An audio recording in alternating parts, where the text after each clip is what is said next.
Hey there, it's Olivia-Savannah here from Olivia's Catastrophe, and today I'm here to give you an if you like this book, then you should try this book by a black author. And so I've got 10 books here to recommend you based on other books.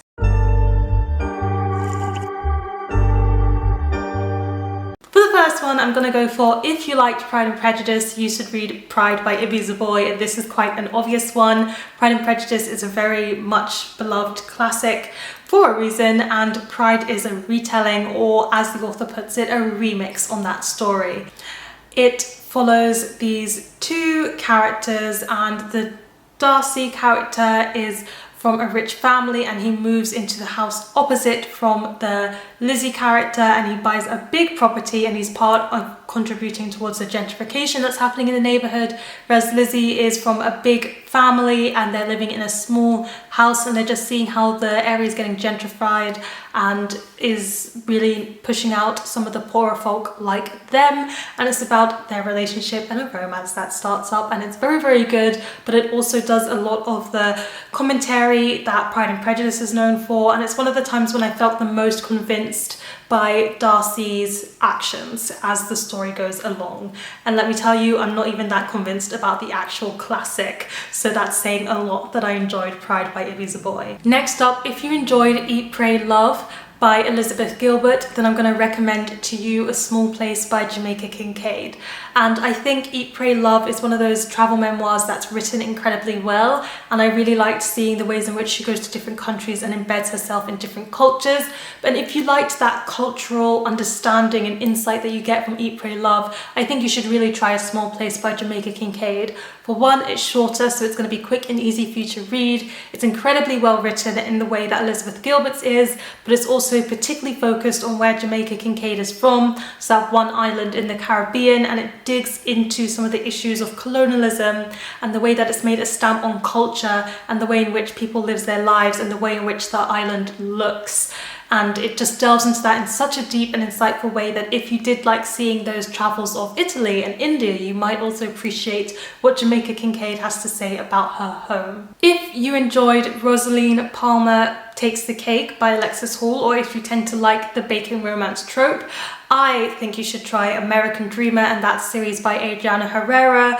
This one is a romance series that does have some steamy scenes in it from time to time, and it's all about, or at least the first one is about, this black man who wants to open a restaurant that fuses together two cultural food sets that belong to his identity. He's really into cooking and is really trying to start up his own cooking business, but there are some people who are a bit racist on the block who are trying to get rid of his food truck and jeopardize his growth.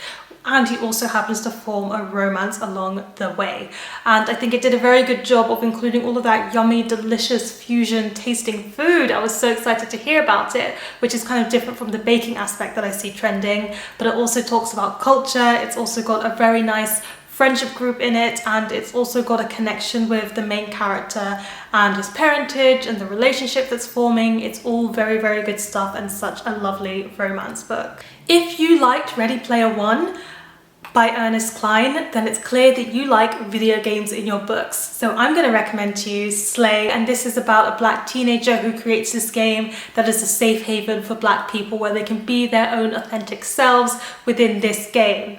However, when a murder is happened because of the game, people start to pay attention to it, and there's a big question of whether or not the game should only be for black people or whether other people should be allowed into this space, whether other people should be allowed to play this game as well.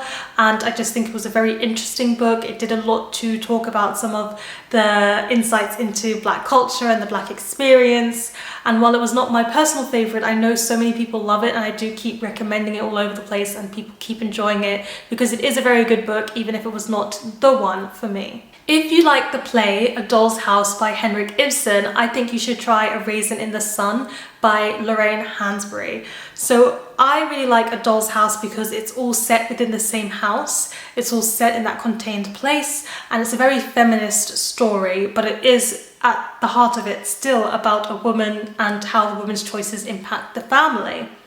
A Raisin in the Sun kind of flips that. We are again within the same place, within the same flat, and it's about this family that lived there once again, but in this one it's the choices of the man that is impacting all of the other family figures. And because they're a black family, these choices will have a very big impact. It has to do with money and how much money and inheritance they're going to come into, and it is just very, very well done. If you liked Crying in H Mart by Michelle Zorna, I want to recommend to you Don't Touch My Hair by Emma Dabiri. And this one is one of the ones that is the biggest stretch. But if you read Crying in H Mart, I'm thinking you're someone who is very passionate about the culture behind someone and their identity and what that means to them. In this, she talks about how music really fuels her and how Korean food really fuels her and her identity. And in Don't Touch My Hair, Emma Dabiri is talking about how her hair is really integrated into her culture and her identity, but also opens it up to talk about the research around black hair and how black hair reaches all black women culturally, and even black men from time to time as well.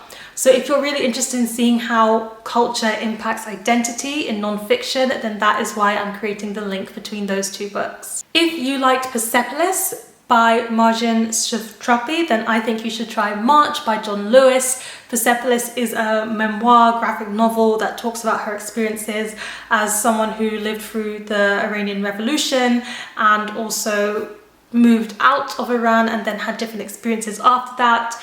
And similarly, we have March, which is John Lewis talking about his own experience in another revolution, which is the civil rights movement, and him getting involved in that growing up and then what he did. So again, if you want a memoir that's really talking about identity, culture and revolution, these are the links that I would bring for you. If you liked The Giver by Lois Lowry, I'm going to recommend The Deep by Rivers Solomon. So The Giver is a book about someone who gathers the memories of a people so that the people don't have to carry those heavy memories. And similarly in The Deep, even though it's about mermaids that are descendants of slaves who was thrown overboard, also assigned one person to carry the memories of the trauma around them being slaves and drowning in the sea and being thrown overboard. So again, it's got the similar feeling of trying to carry these memories and trying to hold them within you. Although The Deep is an Afrofuturist, sci-fi, very diverse book. So if you like that kind of theme, I want to see it done in a more mature way because The Giver is young adult, then that is where I would say you should go. Last but not least, if you loved Hamnet as I did, then you should read An American Marriage by Tayari Jones. Hamnet is a book about a mother and a wife. One element of it is that it's about a wife when their husband is not there. And there's distance between the husband, even though there is still a sense of relationship to the husband. And that is also carried into An American Marriage, where the husband is away from home. This reason, it's for imprisonment reasons, false imprisonment, but still imprisonment. And it's about their relationship as she is free and can live her life and he is away from her. And it's very feminist focused, just the way that Hamnet is, focused around the woman, particularly in her story, but also with a bit of perspective of what's going on in the prison with him. So those are the books that I'd recommend if you enjoyed those other books, and I hope that you got some good recommendations here. Please let me know a book that, if I liked this book, I should try this black book in the comment section down below. I'd love to get more recommendations. Give this video a thumbs up if you enjoyed it, hit the subscribe button if you want to see more, and don't forget to hit that notification bell to be updated every time I have a new video. And you know what they say, onwards and upwards. Excelsior!